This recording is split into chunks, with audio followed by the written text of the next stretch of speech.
السلام علیکم ورحمۃ اللہ وبرکاتہ۔ دوستوں، میرے نیچے دیے گئے ویڈیو کو ضرور دیکھیں اور اگر اچھا لگے تو لائک کمنٹ شیئر ضرور کر دینا۔ اور ایک جادو وہ ہوتا ہے جو جنات کے ذریعے کیا جاتا ہے، اس کو بھی اچھی طرح سمجھیں۔ ہوتا یہ ہے کہ جو شیاطین جنات ہیں ان کو کوئی میسج دیا جاتا ہے کہ بھائی تم نے فلاں کام کرنا ہے، فلاں کو نقصان پہنچانا ہے۔ تو جب ان کو ایک میسج دیا جاتا ہے ایک خاص طریقے سے، جو یہ جادوگر ٹائپ کے لوگ ہوتے ہیں نا، وہ ان کو میسج دینا جانتے ہیں کہ کس طرح سے جن کو یہ میسج دیا جائے گا تو جن سمجھ جائے گا کہ میں نے کرنا کیا ہے۔ پھر وہ جن سے کام کروانے کے لیے، کیونکہ وہ جن کافر ہوتے ہیں اور شیاطین ہوتے ہیں، یعنی برے جنات ہوتے ہیں، تو پھر کوئی بہت ہی وحشیانہ عمل کیا جاتا ہے جس سے وہ جن خوش ہو کے کچھ کام کر دیتے ہیں۔ وحشیانہ عمل کیا؟ جیسے معاذ اللہ زندہ چوزے کو زمین میں دفن کر دیا، یا یہ کہ بچوں کی مردہ ہڈیاں قبرستان سے نکال کے ان پہ کچھ عمل کرنا شروع کر دیا کہ بچہ معصوم ہوتا ہے اس کی مردے کی ہڈیاں نکالنا، یا کوئی ایسا گندا عمل، خون اور یہ سب چیزوں میں پینا۔ یہ جادوگر اکثر سڑے ہوئے ہوتے ہیں، گندے ہوتے ہیں، غلاظت کا استعمال کر رہے ہوتے ہیں اور خود بھی نہاتے نہیں ہیں کئی کئی مہینے۔ تو ان چیزوں سے جنات خوش ہوتے ہیں۔ تو وہ جنات جب خوش ہوتے ہیں تو پھر جنات کو کوئی میسج دیا جاتا ہے، اس میں بعض دفعہ جن وہ کام کر لیتا ہے، بعض دفعہ نہیں بھی کرتا، یعنی کوئی ایسا قابو میں نہیں آ جاتا جن کے جادوگر جو بولے گا جن وہ کرنا شروع کر دے گا، ایسا نہیں ہوتا۔ کئی دفعہ جن قابو میں نہیں آتا، اور بعض دفعہ وہ قابو میں تو ویسے بھی نہیں آتا لیکن میسج پر عمل کر لیتا ہے اور پھر وہ جن اس کو پریشان کرتے ہیں۔ تو ایسا بھی نہیں ہوتا کہ جس پہ چاہے جن بھیجیں وہ چلے بھی جائیں، بعض دفعہ اکثر تو جادو اثر نہیں کرتا ہے، یعنی ایسا نہیں ہے کہ جادوگر کسی کو بھی پریشان کرنا چاہے تو جن بھیج کے پریشان کر دے، ایسا نہیں ہے، بلکہ جنات بھی دیکھتے ہیں کہ بھیج کس پہ آئے ہمیں۔ تو بعض دفعہ وہ ایسی شخصیت ہوتی ہے جنات واپس ہٹ جاتے ہیں، یا وہ سامنے والے کا کانفیڈنس، اللہ پہ توکل، اعتماد اتنا ہوتا ہے جنات جاتے ہی نہیں، وہ ڈرتے ہیں۔ یاد رکھیں جو رسول اللہ صلی اللہ علیہ وسلم پہ جادو کے اثرات ہو گئے نا، یہ لوگ اس کو بڑا کیش کراتے ہیں کہ یار جب نبی پہ ہو گیا تو ہم پہ کیوں نہیں ہو سکتا۔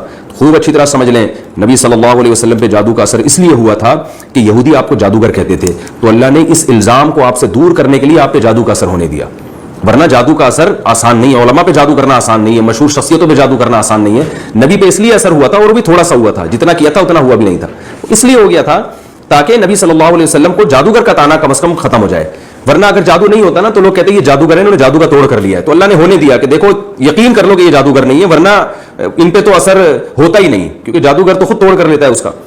ورنہ جادو کرنا اتنا آسان نہیں ہے۔ جو لوگ کہتے ہیں نا اتنا آسان ہے، میں کہتا ہوں حضرت ابوبکر پہ کیوں نہیں ہوا جادو، حضرت عمر پہ کیوں نہیں ہوا؟ یہودیوں کی دشمنی تو صرف نبی صلی اللہ علیہ وسلم سے تھوڑی تھی، حضرت عمر سے تو بڑی دشمنی تھی، وہ تو پوری خلافت قائم کی، انہوں نے حضرت علی پہ کیوں نہیں ہو گیا، حضرت عثمان پہ کیوں نہیں ہو گیا، اور آج کیوں نہیں ہو جاتا؟ آج جے you I P T I کا پھڈا چل رہا ہے، تو وہ جے یو آئی والے دو چار جادوگر عمران خان پہ، جنات عمران خان پہ کیوں نہیں چھوڑ دیتے؟ پی ٹی آئی والے دو چار جادوگر مولانا فیرومان پہ کیوں نہیں چھوڑ دیتے؟ کچھ بھی نہیں ہوتا۔ تو اتنا زیادہ جادوگروں سے ڈرانا کریں۔ قرآن مجید کے صاف الفاظ ہیں کہ وَأَنَّهُ كَانَ رِجَالٌ مِّنَ الْإِنسِ يَعُوذُونَ بِرِجَالٍ مِّنَ الْجِنِّ فَزَادُوهُمْ رَهَقًا، کہ جنات، سورہ جن میں یہ آیت ہے کہ جنات نے کہا کہ بہت سے انسان ہم سے ڈرتے تھے جس سے ہماری سرکشی بڑھ گئی۔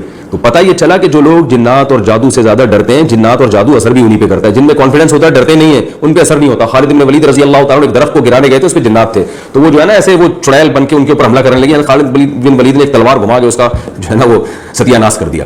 اب کوئی عام آدمی جاتا وہ تو اور ڈر جاتا، پناہ مانگنے لگتا۔ تو جنات سے زیادہ ڈراونا نہ کریں اور نہ جادوگروں سے ڈرا کریں۔